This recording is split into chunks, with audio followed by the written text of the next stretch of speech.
Yo, why you always arguing with me? Yeah. I've seen your comments and videos. Me too. If you don't believe in God, then why do you talk about him so much? Yeah. I mean, it's like, I don't believe in Santa Claus. Nope. I don't believe in Bigfoot. Nuh-uh. And you don't see me making videos about them. Nada. I don't believe in the Tooth Fairy, and you don't see me arguing about the Tooth Fairy all the time. He doesn't believe in the Tooth Fairy. You know what I bet it is? Huh?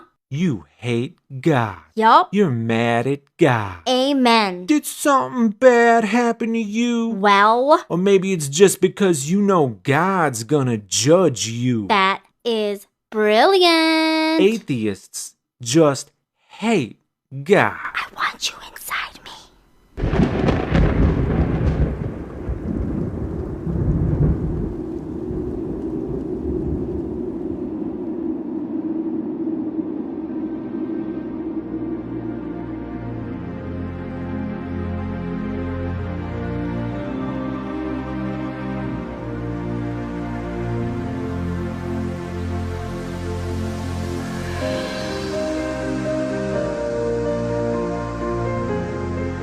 As nature reclaims abandoned American homes, as our infrastructure crumbles and our science standards fall behind, 4,000 new tax-exempt churches spring up in America every year, not for the Tooth Fairy, but for this so-called God.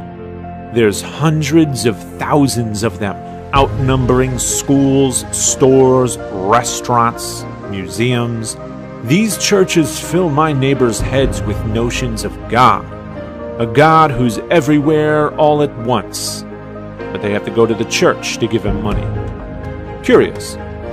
And then they come knocking on my door with their book, waking me up every weekend, not to tell me about the Tooth Fairy, but to tell me about God, to tell me how broken and unworthy I am.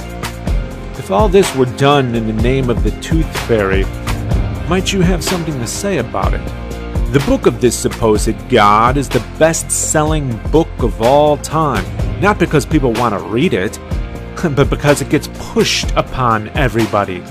Under every pew, shoved in every hotel room drawer, given freely to children, grasped in the sweaty grip of every preacher on the street corner with his bullhorn, waxing poetic about my impending torture. There it is, written by people no different than you, telling us how and what to believe.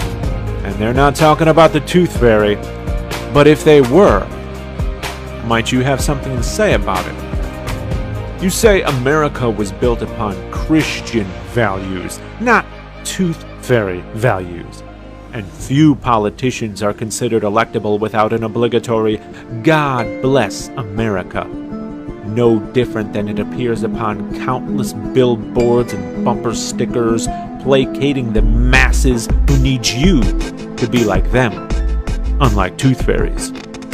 Our lives are governed by these politicians, whose policies are dictated by the God-believing majority, not the Tooth Fairy-believing majority. But if it were, might you have something to say about it? Because these politicians profess to believe in the same good and just God as you, of course we would expect them to behave most ethically.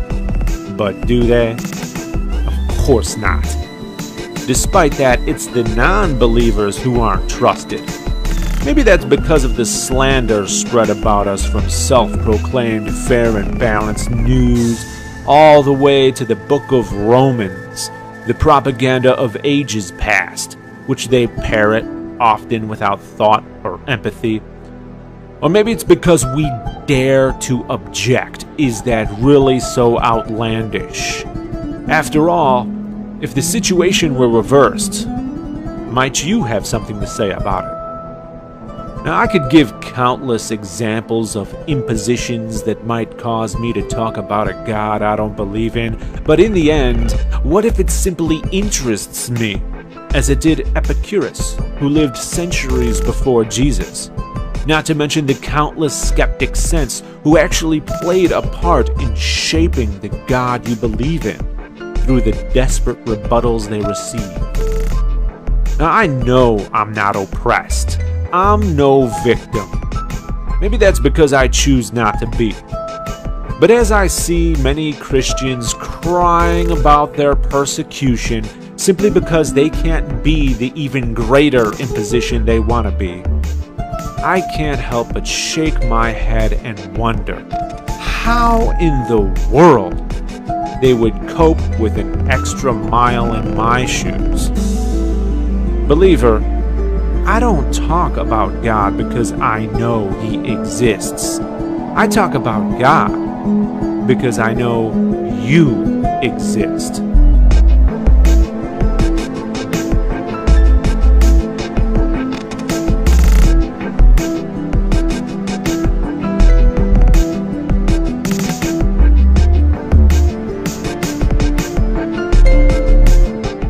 I want you inside me.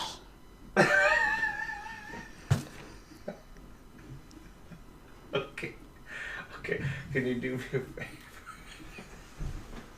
Go through